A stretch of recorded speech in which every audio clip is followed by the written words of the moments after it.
And welcome into the Week 5 roster show. I'm your host, Ian Power, joined, as always, by Matt Vitale and Frankie Santiago. We're the Fantasy 4-Pack, bringing you guys some Week 5 knowledge, a little safety blanket, parachute, whatever you want to call it, if your team is floundering, or ways to make your team better if your team is succeeding, as well as some waiver ads after another injury-plagued week.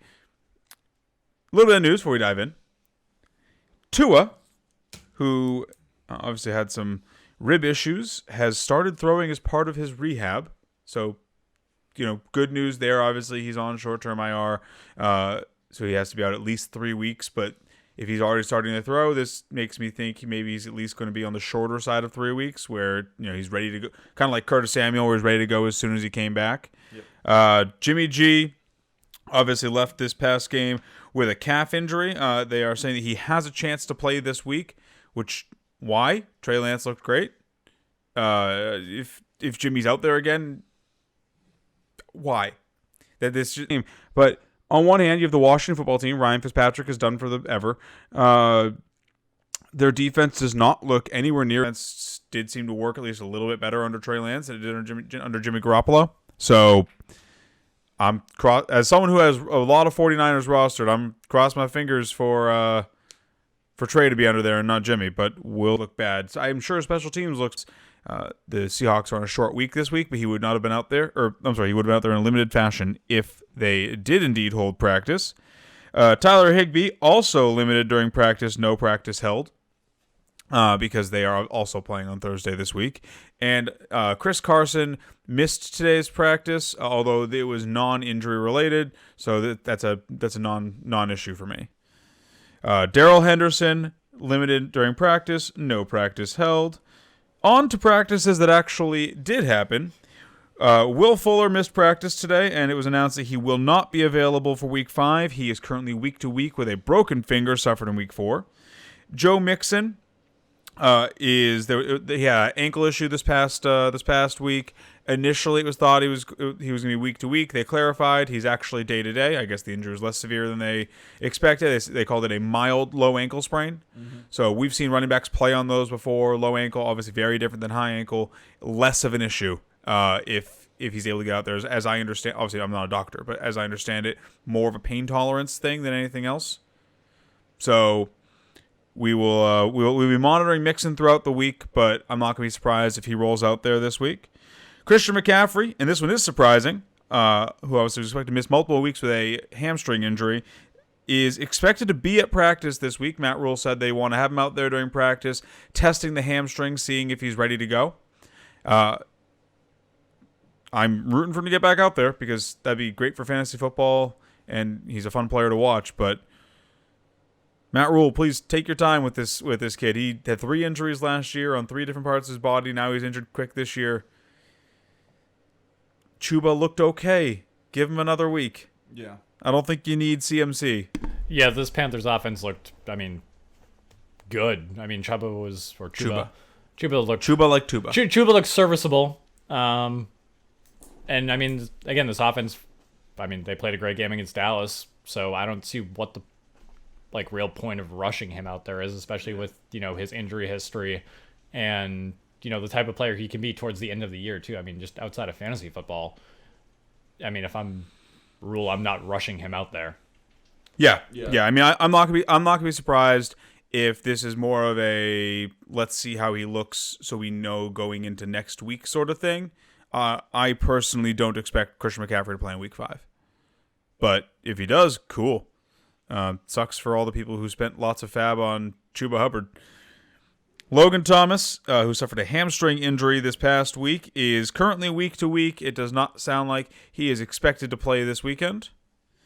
And David Montgomery had a nasty-looking knee injury. But good news has come out of Bears camp.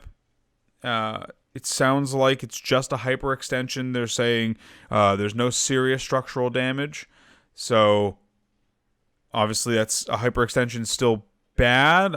We've seen running backs have to deal with those before. That's usually a 2 to 3 week injury, but it's obviously way better than ACL, which would be season ending. So we're going to talk about his backup as part of the waiver show later. But obviously good news for Dave Montgomery managers. You dodged a bullet there. Near miss. That's all the news that I had. Did you guys have anything you wanted to bring up as well, or are we good to jump into the show? The two biggest things for me were, obviously Mixon and Montgomery. Running back's already thin as it is, so hearing those guys missed, significant injuries is good. Yes. Yep. Before we dive into the show, if you don't already subscribe to us or follow us on socials, make sure to hit that notification bell, click the subscribe button, jump on over to Twitter, follow us there. That's the best spot that you can ask us. Start sit questions, trade questions, anything of the sort, or get our just general fantasy musings. And like I said, make sure to hit that notification bell so you know exactly when our new videos drop. Let's start this off with some trade talk. Like we always do on this show, we're going to give you 2 guys that we think you should be trying to buy right now, and 2 guys we think you should be trying to sell. Our first buy is CeeDee Lamb. Frankie, why don't you take us away with this one? So CeeDee is interesting to me because, in our main league, I just got rid of him. But strong statement. But CeeDee's a buy because I sold him. No, he's kind of in I think he's in a good situation where, that Dallas offense, they're kind of remind me of Buffalo, where anybody can score at any time. We've seen Dalton Schultz doing it this past couple of weeks. Amari's been one of the more consistent people in fantasy through the past couple of years. So I think it's kind of, he's just going through those early sophomore slumps. Sure. And this just is a high-powered offense that you want a piece of, because at any moment Dak can throw for 400 yards and you can get, 1-2 touchdowns in a game. But it's just what type of defensive scheme are they going against? And, I think that because of these down weeks, whoever the CeeDee Lamb manager is in your league might just be like, okay, I got this guy in, the late 3rd, early 4th round. And, he had a good start to the season, but, these past couple weeks, he might be costing you weeks because he hasn't been putting up even double-digit points. Yeah. And, if I'm looking at trading for him, you might be able to take, a normal wide receiver too, who's been outperforming their, what we think is their end of season, upside. And, the Cowboys have looked good, and I think that they're probably, honestly, in my opinion, the best offense in football. Maybe the Buffalo Bills are, just more spreading the ball around. But, as far as Dallas, it's, I want a piece of this offense. And if I can get him for, 80% of what he's worth with that upside, I'll take it. Yeah, he just hasn't boomed. And I think that's the biggest thing here is he's been really a fizzle, and the people were buying in for the potential boom that you could get with him. And the best thing argument I've been seeing around there is some people are trying to discount him, saying like, well, Tony Pollard's looking good this season. Zeke's starting to come back to form. Amari Cooper's looking good. Schultz is coming out. It's like, well, last year through 5 weeks before Dak got injured, all those guys were feasting. Like, they were all playing well, and, CeeDee Lamb was a part of that. So I don't see a reason why he can't feast along with the rest of them. And like I said, I think Dalton Schultz, he's just having some good weeks. And I think this is the best time to pounce while he is low. Sure. Stefon Diggs, why is he a buy, Vitali? Stefon Diggs, he is, as we know, one of the best receivers in football after we saw what he could do last year with his connection with Josh Allen. Him and Josh Allen have apparently developed a great rapport off the field, playing video games together, getting lunch, breakfast together. Like, these guys the old Stafford Cooper Cup routine. Exactly.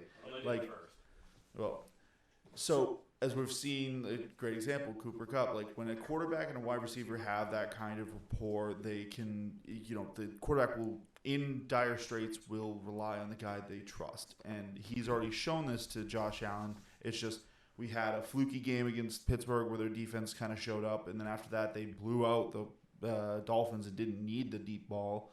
And then we saw this week where both running backs got 17 carries because they just kind of ran away with the game. So I feel like we're catching a lot of just unlucky breaks for him. He at least broke 100 yards and kind of salvaged his day. But if you look through his games, he's only getting, he's barely breaking double digits.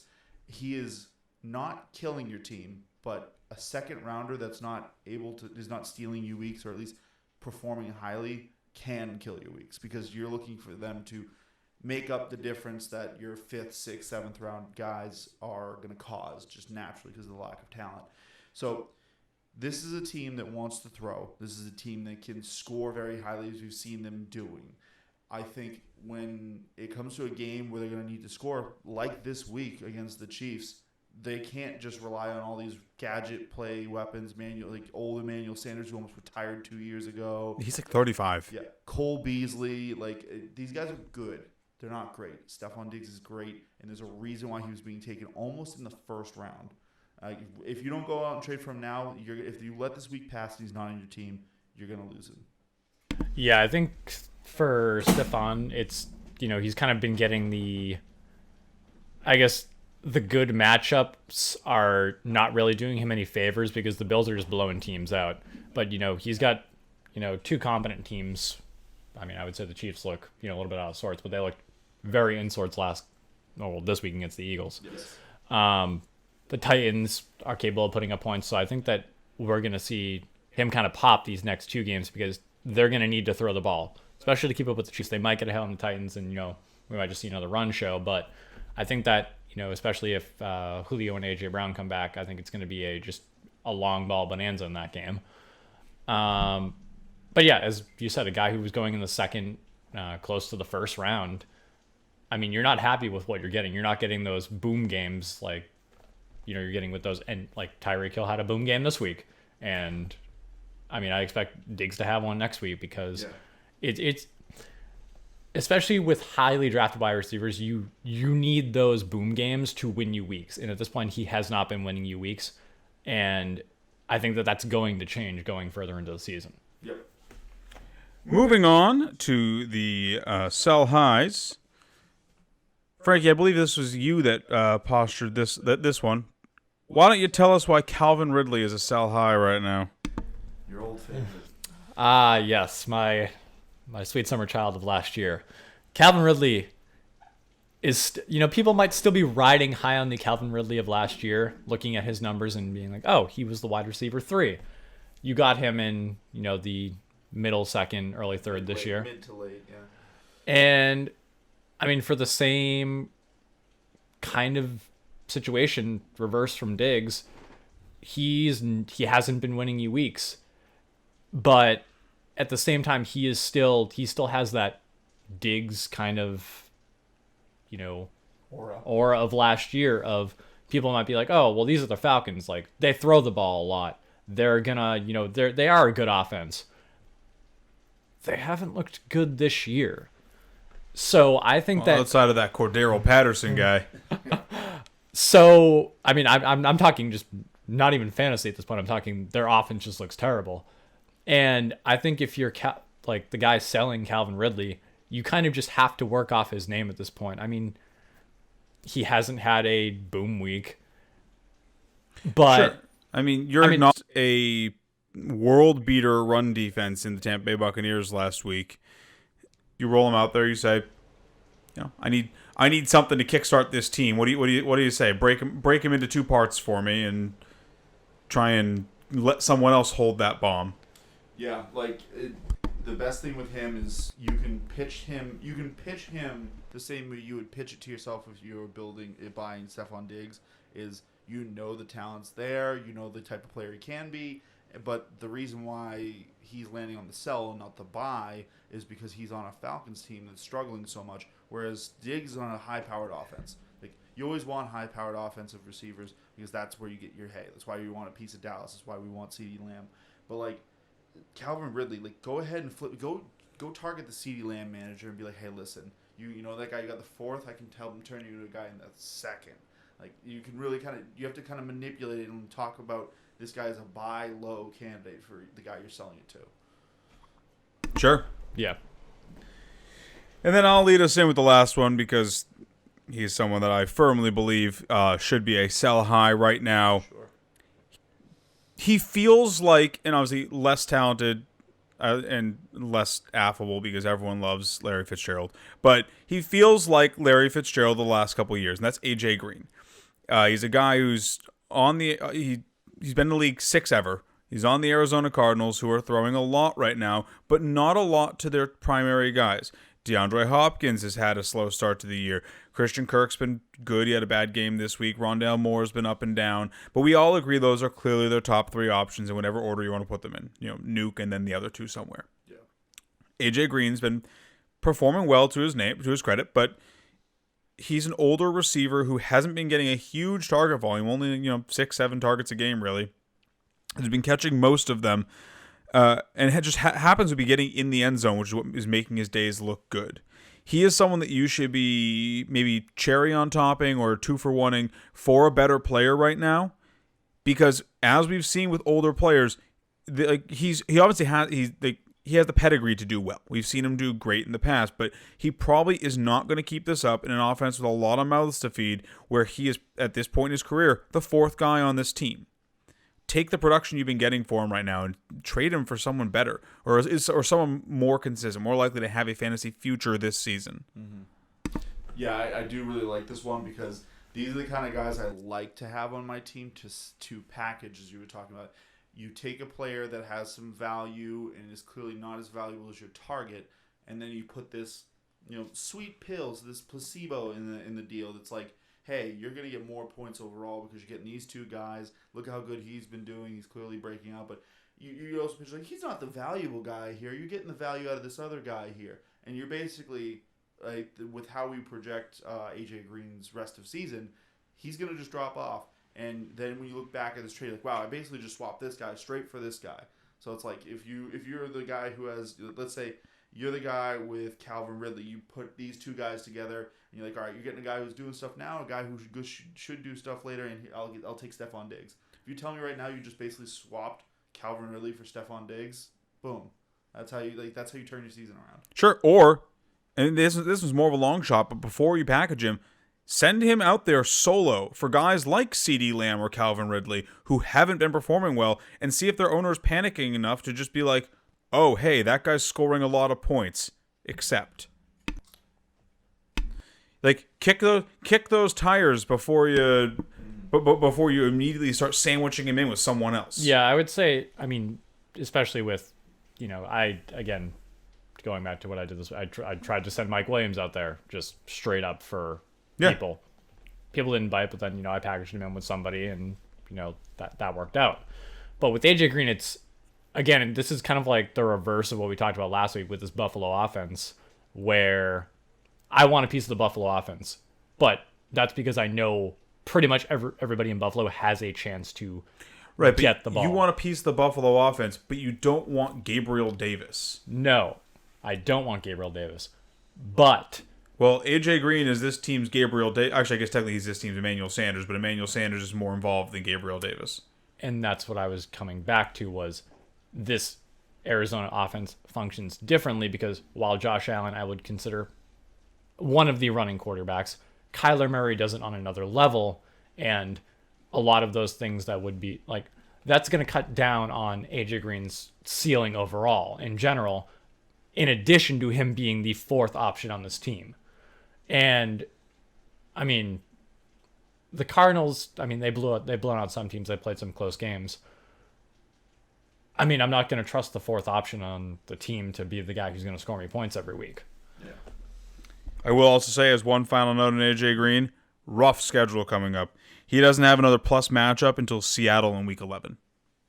So another good reason. It's just red. It's just if you look at his matchup slate on Sleeper, it's just red and orange for the next 6 weeks. Yeah. So it's going to be ugly.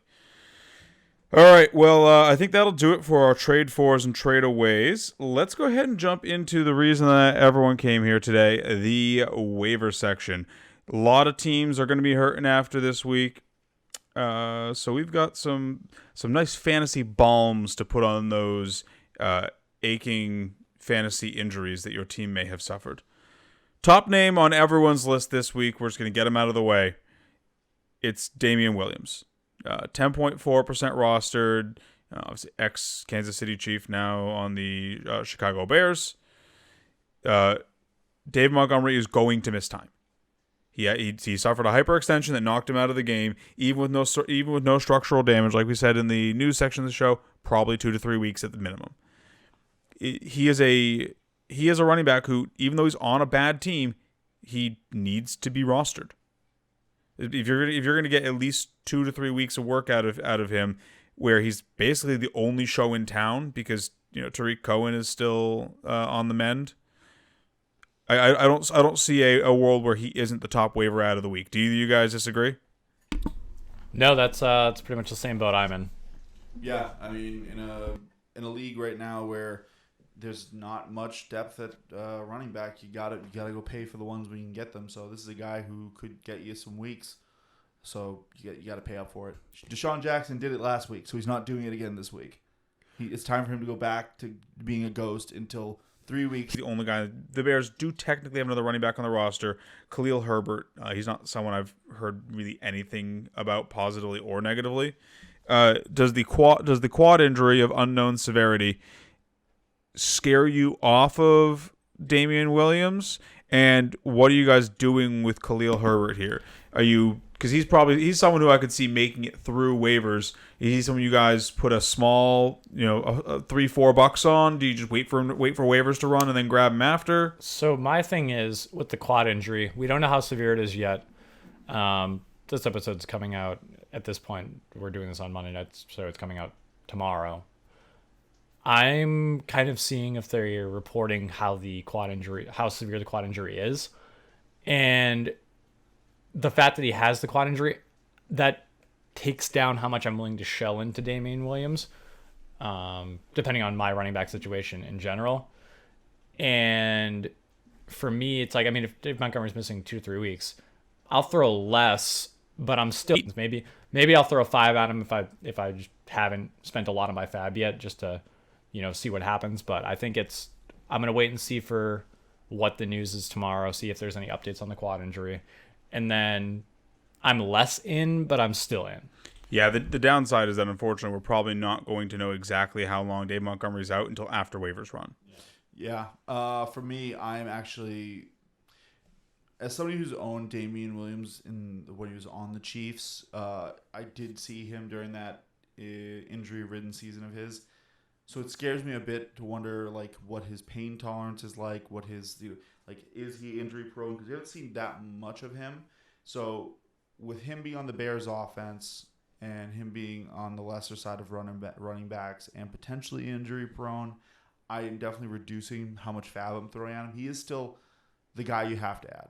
It's just I'm pulling it back a little bit because we don't know the timetable. We don't know what his timetable is. And honestly, I think my favorite idea is just, as Frank was saying, throw $5 at Khalil Herbert. I think if you've got someone you can drop, if you got some guy who's underperforming as a running back ad this week, he is realistically one of 2 running backs worth adding, but I don't personally view him as someone who's really worth more than just a stash just in case. And we know Sam J. Piron's not that talented. Yeah, he's kind of a lesser version of the Damien Williams to me, where it's like, I don't think he's going to do a super lot, but I mean, I think also has a lesser chance to get on the field. Yeah, it's also just he's Sam J. Perine. Yeah, you throw a couple bucks at him just to get him on, because he should be rostered after this week, just because the injury. Joe Mixon is on the older side of running backs out there, and we have seen him just kind of be nicked up with injuries and not able to make it back on the field.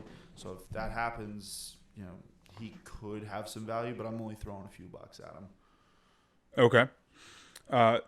Also, just because we didn't specify with Damien Williams, what do you guys throw in at Damien Williams for fab percentage? If I am not deep at running back and I need a starter, because that's ideally who's going to be the one in your league to win this. I would go 15%.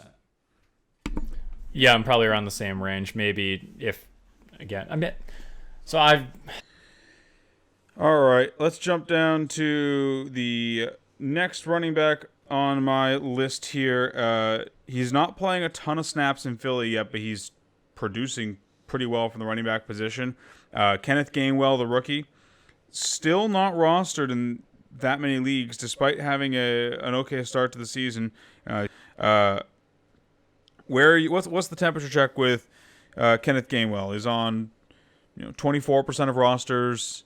Is he someone who you guys are just adding carte blanche, or Is he more of a deeper league stash for you guys? Someone that you're, slapping the watch tag on and you're going to keep an eye on for now? For me, it depends what, again, this, as all of these statements are, it depends what my bench looks like. If I have a running back that's, droppable, I would much rather have him.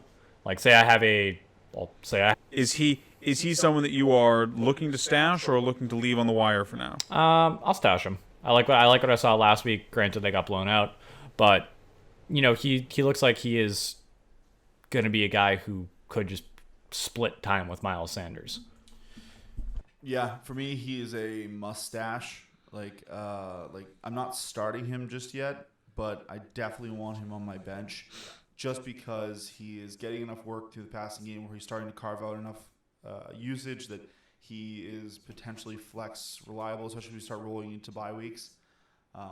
But the bigger thing is that Joe Mixon, Miles Sanders, he was banged up last year, and if he gets banged up, I think Kenneth Gainwell takes a huge step forward, and he would be one of my favorite ads for the week. Yeah. So get him now while he's cheap and hold on to him. I'd say you give him a couple of weeks. If his production comes back down, then you drop him. But otherwise, if he's staying where he is right now, he's worthy of sitting on your bench. I've had him rostered since week 1, so go me. No, I agree. He's someone who he is very talented. He just needs an opportunity to become a problem for people who did not pick him up.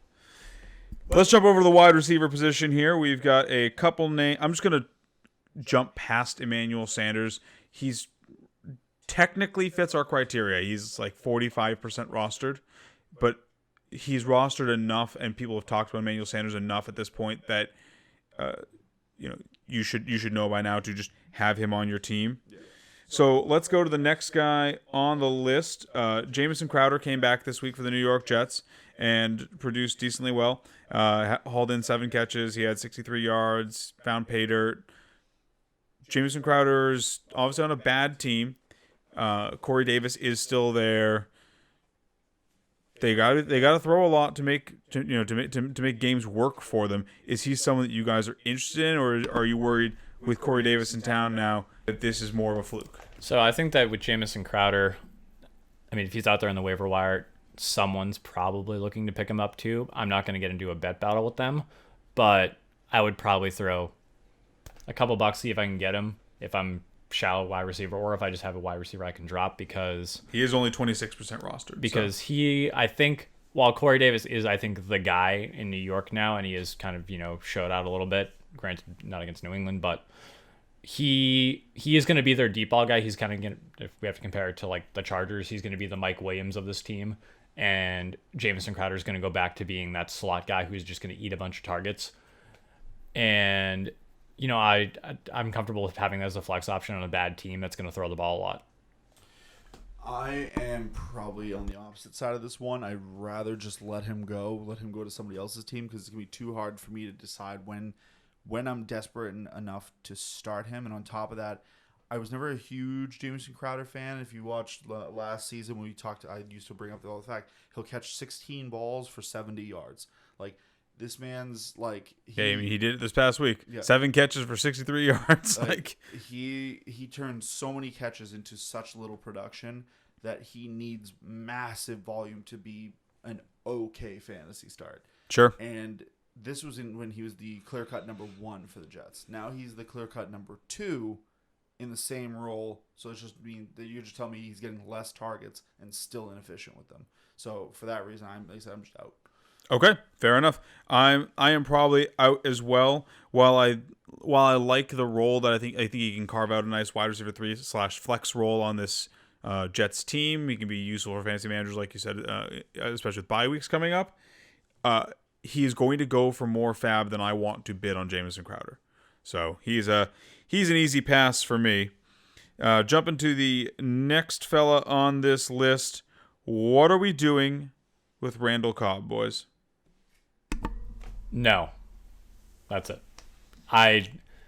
We know kind of, the Packers kind of always function the same way. You have Devontae Adams, who's obviously your guy who's going to score you points.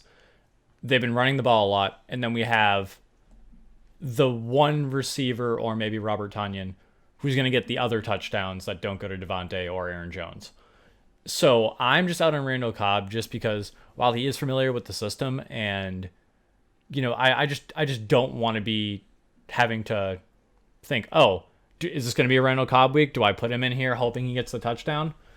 I'm good on Randall Cobb. So Marquez Valdez-Scantling being on IR doesn't boost him up your list at all? No, because I personally don't. I'm not an MVS guy either. I am mostly out on Cobb. He's at least a speculative ad. Like I said, we're rolling into the bye weeks now. People's teams are going to get shallower, and you're going to need to start using that bench. He has a great rapport with Rodgers. Rodgers clearly was kind of fighting for him and other vets like him when he made that speech about how they were cut. And I think you could do worse than a guy who's familiar with Rodgers and a guy who's going to be throwing a lot of up tempo. And they have a lot of plus matchups coming up on their schedule. Like, it is beautiful looking at the amount of green coming up before their Week 13 bye. So he is a very hit or miss player. He has a decent chance of getting you a touchdown, but like I said, he is still a slot guy in an offense that really just wants to target one receiver. So I'd say proceed with caution, but I'm fine adding him. I'd much rather him over Crowder. So he's a higher waiver ad fee than Crowder. Interesting. Yes. I personally would have them flipped. I do like Randall Cobb, but it's mostly because of his familiarity with Rodgers, not because I think that he is going to have some late career resurgence. So he is a sketchy ad for me. And then jumping down the list a little bit, I've got a pair of guys here. Couldn't really decide who I wanted to roll out there as our third wide receiver ad this week, so I'm just going to pitch them both to you. Sure. Van Jefferson finally looks like he's doing something. Obviously, still technically the wide receiver 3 on that team, but with how Robert Woods has been playing, Van Jefferson looked better than him this past week. Maybe there's some depth chart shakeup that's coming where he manages to play himself into some more time. He has been playing a high percentage of the snaps, 69%, 92%, 77%, and then 68%, so he's been on the field a lot. Van Jefferson, I think, is an interesting ad this week. And then Kadarius Toney for the New York Giants. Slow start to the season. Last 2 weeks, 66% of the snaps, then 78% of the snaps. This week, he had 9 targets, 6 catches, 78 yards. What are you guys doing with those two players? Both widely available in basically any format. Van Jefferson's 12% rostered, and Kadarius Toney is also 12% rostered. Look at that. All right. So I'm just going to take away with Toney here because I'm just going to say I'm not super in on him just because of the amount of injuries to the Giants wide receiving core, and that obviously contributed a lot to why he produced the way he did. Sure. Obviously, I mean, he was a first-round rookie for them. I don't think that type of production, if the wide receivers come back, is going to keep up. I think that he might, have earned himself a little bit more snap percentage. But I think that, I'm just not willing to, pay fab for him. If he's still there at the end, I might stash him. But yeah, other than that, I'm pretty out on him. Sure. I'll just kill 2 and give him 2. Yeah. Van Jefferson, I'm a little bit more in on. If I'm going to go for one of these guys, it's going to be him because he is in a offense with a quarterback who likes to throw the ball a lot. While they do kind of have a condensed target tree with where they're throwing the ball with Higbee, Kupp, and, eventually I think soon Robert Woods. But I think that you might be right where there might be a little depth chart shakeup where we're going to see Van Jefferson getting a little bit more snaps. I can see that as a more realistic possibility, but at the same time, I'm in the kind of same investment with both of them where I might throw a couple bucks or I might just wait and see what happens again. So, to quickly go in on it, Kadarius Toney is an interesting one because he feels like a stash to me just because I want to see how things shake up because I'm definitely not comfortable starting him yet. But I could see if he starts showing out late, like rookies take a little while. And if he can really start making some hay in this offense where they need something to get going, with all the injuries they've had, he could be an interesting later season play, but you have to stash him now. He was a first-round pick too, so. Right. So it's like there's enough there where I'm willing to stash him. Sure. Van Jefferson is a must-add for me. He's actually one of my favorite wide receiver ads for this week because he's starting to get looks in this offense. Matt Stafford loves throwing to the receiver position, and Kupp has been his guy all season, and Robert Woods is not for whatever reason.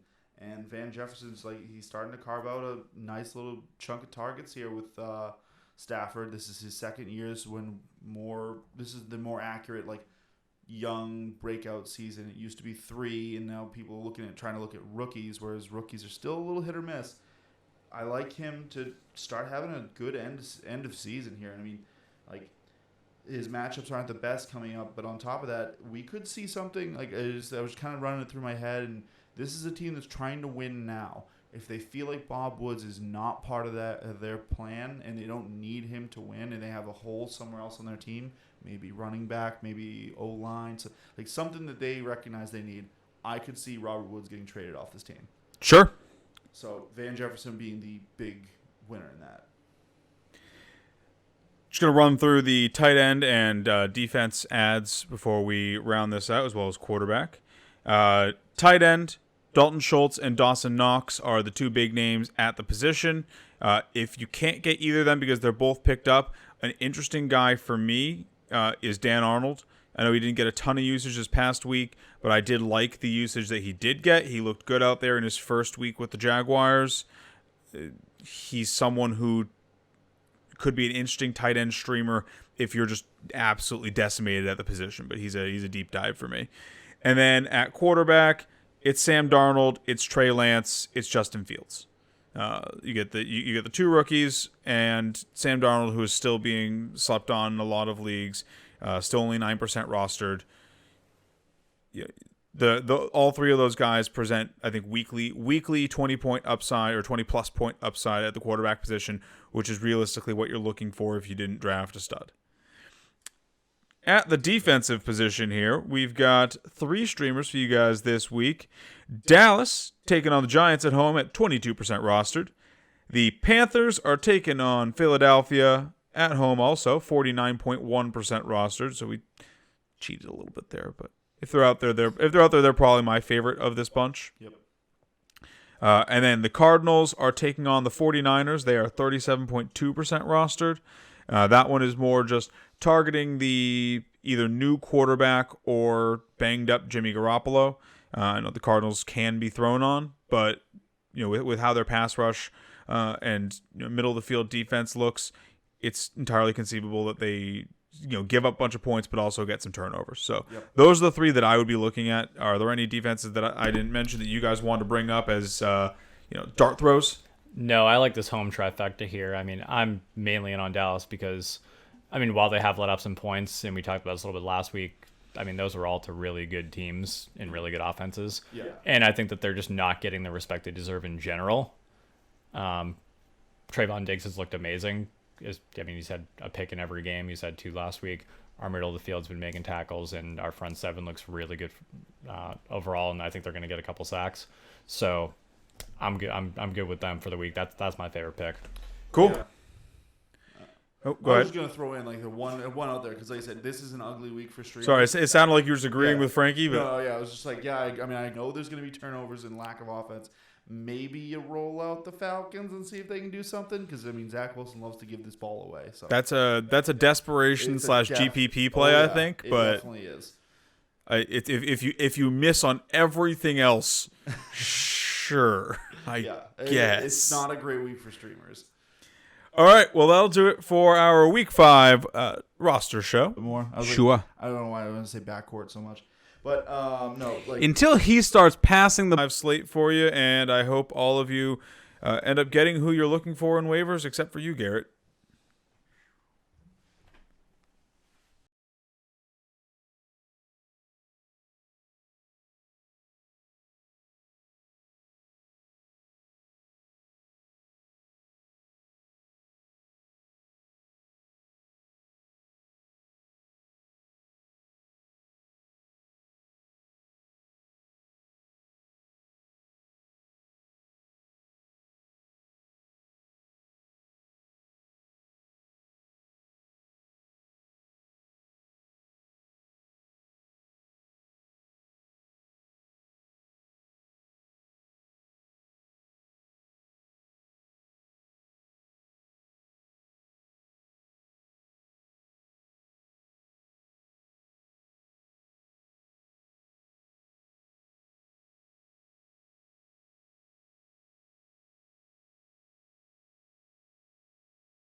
And I hope all of you end up getting who you're looking for in waivers, except for you, Garrett.